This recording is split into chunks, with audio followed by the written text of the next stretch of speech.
पीछे अभी हम बता रहे थे कि किसका नियम, तो नियम हम बता रहे थे कि लेविन का टेट्रा परिकल्पना यानी कि हाइपोथेसिस ऑफ लेविन।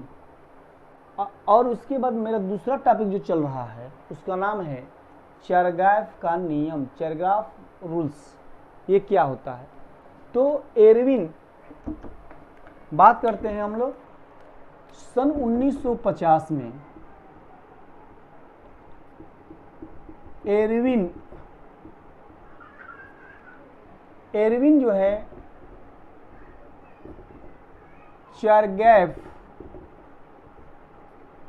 एरविन चरगैफ ने क्या किया? तो इन्होंने जो है डीएनए की मात्रा को, यानी डीएनए की ये नहीं कह सकते हो बल्कि ये कह सकते हो कि नाइट्रोजनी समक्षार का मतलब नाइट्रोजनी बेस की मात्रा को अध्ययन करके इन्होंने बतलाया था कि ना कि भाई डीएनए क्या कैसे जो है चीज़ों से मिलकर बने हैं। इसी पर उन्होंने स्टडी किया था। किसके विशेष रूप से? नाइट्रोजनी की मात्रा का अध्ययन करके, है ना, ये बतलाए थे कि कैसे जो है आपका जो इसमें से, है ना, आपका जो है डीएनए में होते हैं। इसी चीज़ को हम लोग थोड़ा सा देखते हैं। चरगाफ का जो नियम है वो डीएनए के नहीं बल्कि ये कह सकते हो कि आप नाइट्रोजन समक्षार की संख्याओं पर जो है हम लोग क्या करते हैं? अध्ययन किए थे। तो उसी के लिए हम लोग भी अध्ययन करेंगे। तो देखो, पहला नियम ये बता रहे हैं कि किसी भी डीएनए में पिरिमिडिन और प्यूरिन की संख्या हमेशा बराबर रहता है। यानी पहला नियम जो कर रहे हैं कि पिरिमिडिन इक्वल टू प्यूरिन, यानी पिरिमिडिन और प्यूरिन की संख्या आपस में बराबर होती है। पिरिमिडिन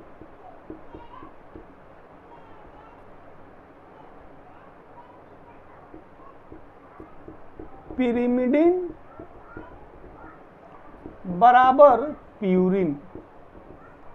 और आपको पिछले हमने वीडियो में यानी लास्ट वीडियो में हमने ये भी बताया है कि पिरिमिडिन कौन कौन होता है।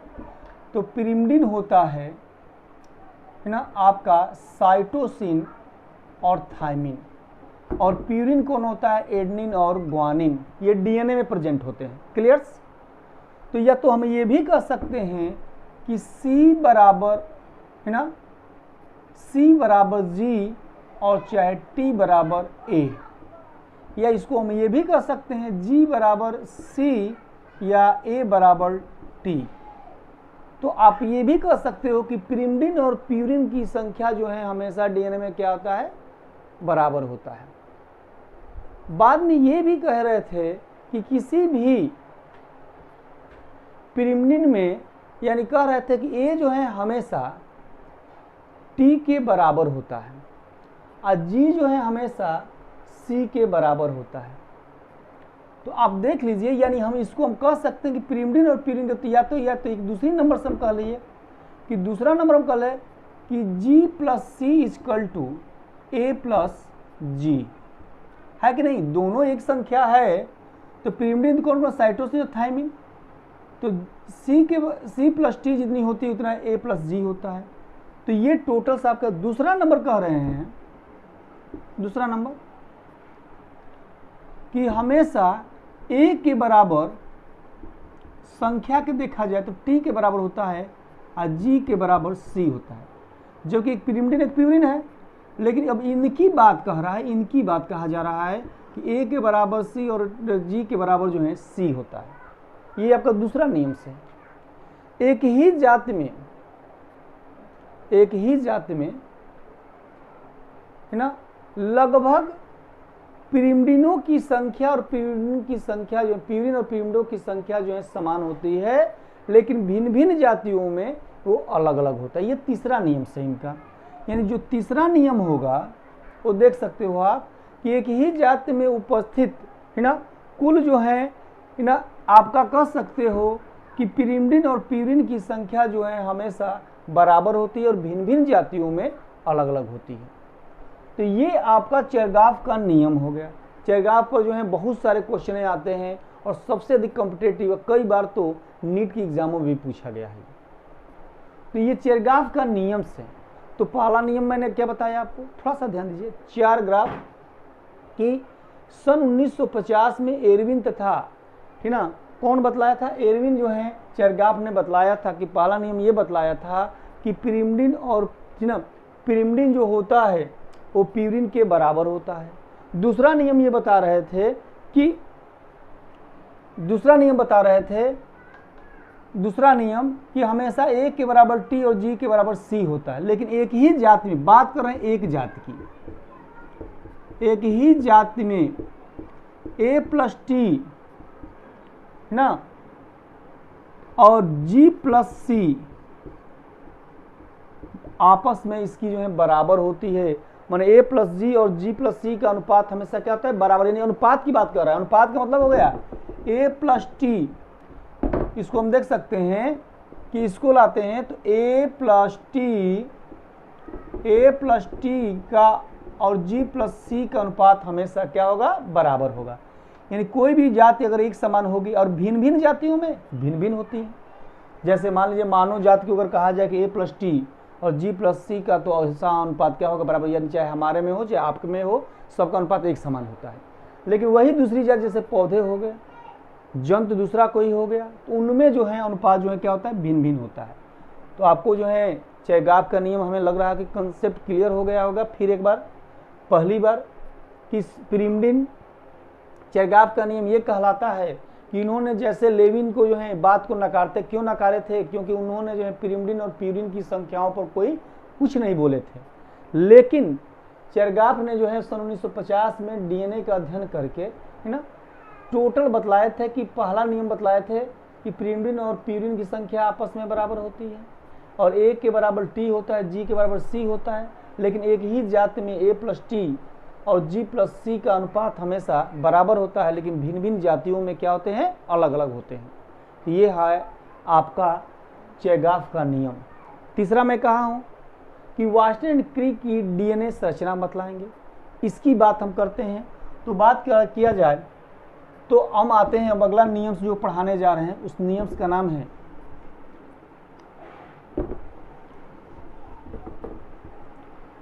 उसका नियम है वाटसन एंड क्रिक का डीएनए संरचना। वाटसन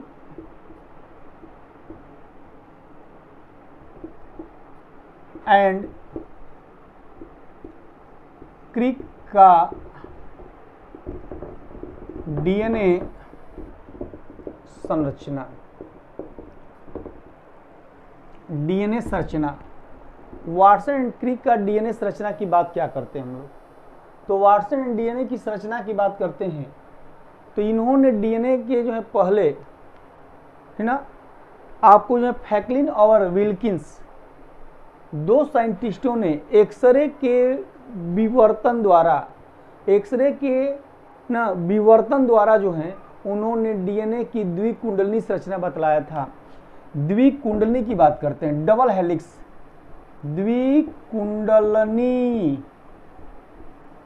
द्विकुंडलनी इसको बोलते हैं डबल हेलिक्स होता है। यानी इसके बारे में कौन बतलाया था भाई, फ्रैंकलिन तथा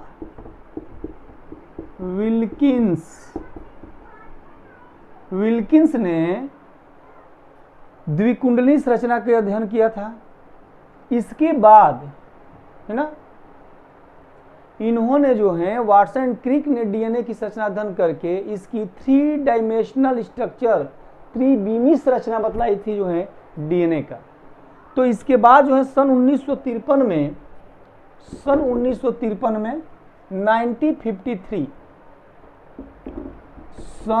1953 में वाटसन एंड क्रिक ने डीएनए का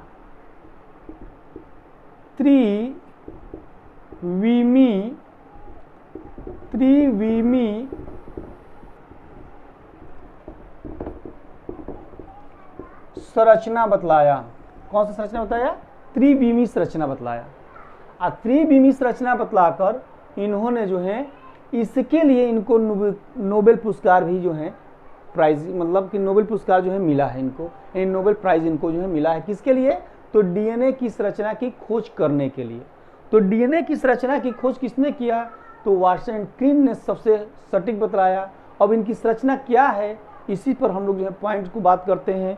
तो बात करते हैं हम लोग कि डीएनए की संरचना को कैसे कहीं करेंगे। तो इसके हम फिगर जो है ड्रा कर रहे हैं, इस पर थोड़ा सा ध्यान देंगे कि डीएनए की संरचना होता क्या है।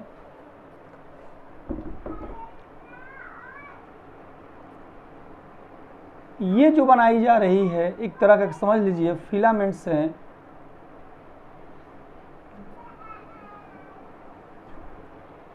ये जो बीच में हम देख रहे हो ये एक्सिस है, एक्सिस है, ये एक्सिस है, ये जो देख रहे हो ये एक्सिस है, ये एक्सिस हो गए। इसके बाद आइए ये न्यूक्लियोटाइड्स हैं। तो भाई आपको जानते हो कि ये पॉलीन्यूक्लियोटाइड्स बनाते हैं।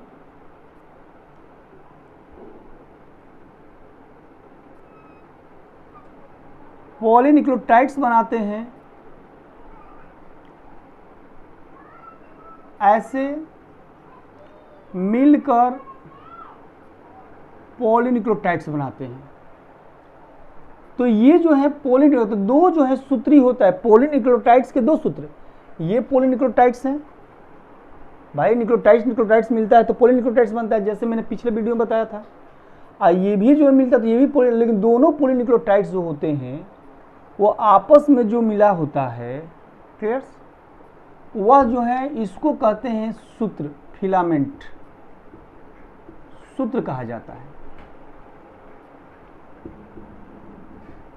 फिलामेंट कहते हैं, सूत्र कहा जाता है। तो सूत्र जो बना होता है किस चीज का बना होता है? तो सूत्र जो बना होता है आपको हम बताए हैं, एक शुगर और प्लस फास्फेट, फास्फेट का बना होता है, शुगर और प्लस फास्फेट का बना होता है, क्लियर। तो शुगर और फास्फेट के ये बने होते हैं कौन? ये वाले। और ये दोनों जो भी डीएनए की संरचना होती है एक सर्पिल सीढ़ी के आकार के, देखे होंगे आपने किसी शहरों में जो है ना, एक बड़े सा जो है टंकी के ऊपर ऐसे जो है सीढ़ियाँ चढ़ती है, सर्पिल कहलाता है ना। तो सर्पिल स्पाइरल जो है बनाते हैं। तो ये स्पाइरल टाइप्स में जो है ये जो है बना देते हैं, क्लियर। और दोनों जो है देखिए ये भी जो है सूत्र है, ये भी सूत्र है, और किसके बने हैं? शुगर और फास्फेट्स के बने होते हैं। कहा जाता है कि इन दोनों का जो ना दोनों सूत्र आपस में कौन जोड़ता है? तो नाइट्रोजनी समक्षार।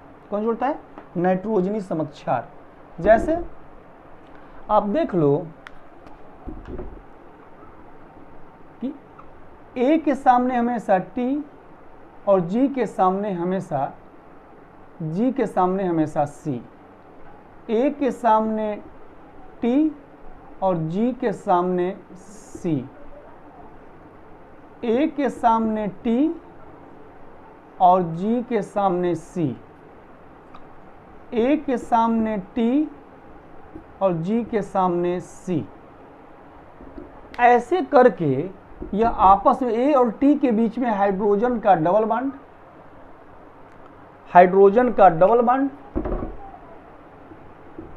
जी और सी के में हाइड्रोजन का डबल बॉन्ड, इसमें हाइड्रोजन के डबल बॉन्ड्स, और जी और सी में हाइड्रोजन के ट्रिपल बॉन्ड। जी और सी के बीच में हाइड्रोजन का ट्रिपल बॉन्ड्स, इसमें डबल बॉन्ड्स, इसमें ना इसमें ट्रिपल बॉन्ड्स। तो ऐसे करके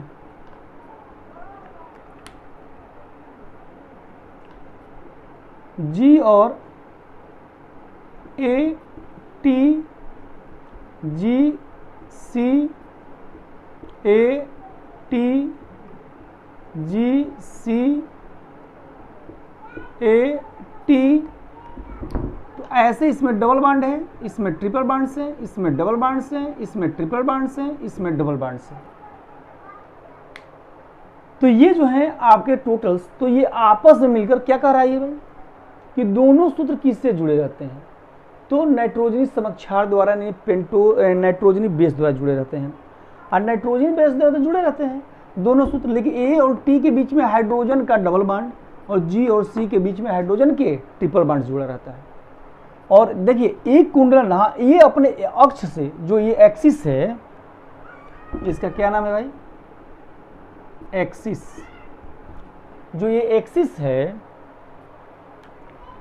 वो एक्सिस, जो ये एक्सिस है उस एक्सिस से ये हमेशा क्लॉकवाइज जो है मुड़ा रहता है, जैसे क्लॉकवाइज ऐसे, फिर आएगा फिर ऐसे मुड़ जाएगा, यानी हमेशा क्लॉकवाइज होता है। और आपस में मिलकर जो है डबल हेलिक्स बनाते हैं, यानी रस्सी के समान आपस में क्या होते हैं, ऐंठे होते हैं। ये सर्पिल के आकार होते हैं, लेकिन दोनों सूत्र, ये सूत्र आपस में ऐसे करके रस्सी के समान क्या होते हैं, ऐंठे रहते हैं। तो रस्सी के समान दोनों सूत्र ऐंठे रहते हैं, लेकिन दोनों सूत्रों को जोड़ने का काम कौन कर रहा है, नाइट्रोजनी समक्षार। और नाइट्रोजनी समक्षार जब कर रहा है, सीधा सी बात है, तो हमेशा ए के सामने टी और जी के सामने सी होता है। ये तो कंप्लीट हो गया। और इसकी मोटाई जैसे मान लीजिए यहाँ से यहाँ तक है, और मैक्सिमम ये यहाँ से लेकर यहाँ तक, इसको कहा जाता है कि यह जो है 20 एंगस्ट्राम होते हैं। कितने होते हैं भाई, 20 एंगस्ट्राम। इसकी जो मोटाई जो होती है 20 सेंटीमीटर, या कहीं लिखे 2 nm, यानी इसको यहाँ आप कर सकते हो कि इसकी मोटाई जो होती है, या तो कहीं कहीं बुक में 2 nm लिखता है, तो 2 nm नहीं तो आपको 20 जो है एंगस्ट्राम्स होते हैं। दूसरा नंबर आइए बात करते हैं हम लोग। एक कुंडलन की, एक जो है क्वाइल जितना हो एक कुंडलन की, यानी यहाँ से सीधा यहाँ तक, या इसको ले लीजिए हम, यहाँ से लेकर और यहाँ तक, यहाँ से चालू हो रहा है, फिर यहाँ से लेकर यहाँ तक। एक कुंडलन की जो लंबाई होती है, एक कुंडलन की, एक हेलिक्स की जो लंबाई होती है, उस लंबाई को हम जो है कहते हैं कितना भाई, तो ये होता है आपका 34 एंगस्ट्राम, यानी 3.4 एंगस्ट्राम nm होता है। कितने होते हैं, nm होता है। क्लियर्स। और एक कुंडलन में पूरी जितनी भी है टोटल 10 नाइट्रोजनी समक्षार जोड़ी होती है। Pair of nitrogenous base 10 pair of nitrogenous base होते हैं, जैसे 1 2 3 4 5 6 7 8 9 और 10। यहाँ आप देख रहे हो 10। टोटल कितने होते हैं, इसमें 10 जोड़ी नाइट्रोजन, इसके बीच में टोटल 10 जोड़ी नाइट्रोजनी, 10 जोड़ी नाइट्रोजनी समक्षार होते हैं, यानी 10 पेयर नाइट्रोजीनस बेस होता है।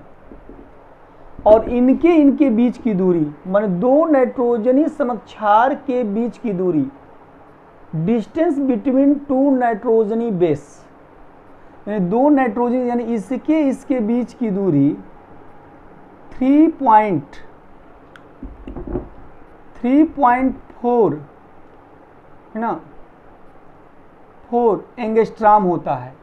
अगर इसको हम कन्वर्ट करते हैं एनम में, तो 0.34 एनम जो है इसकी दूरी, इसके बीच की दूरी 3.4 जो है एंगस्ट्राम होगा, इसके बीच की दूरी 3.4 एनम जो है एक्स्ट्राम्स होते हैं।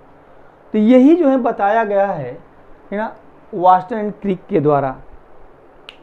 ये हमारी वीडियो 3 महीने टॉपिक है, लेविन्स, चेरगाफ और वास्टन एंड क्रिक। कैसा लगा इस कमेंट को जरूर जो है आप जो है इस पर लिखें, और दूसरी शेयर भी कीजिए, कमेंट कीजिए इस पर, और इसको जो है सब्सक्राइब भी कीजिए। धन्यवाद।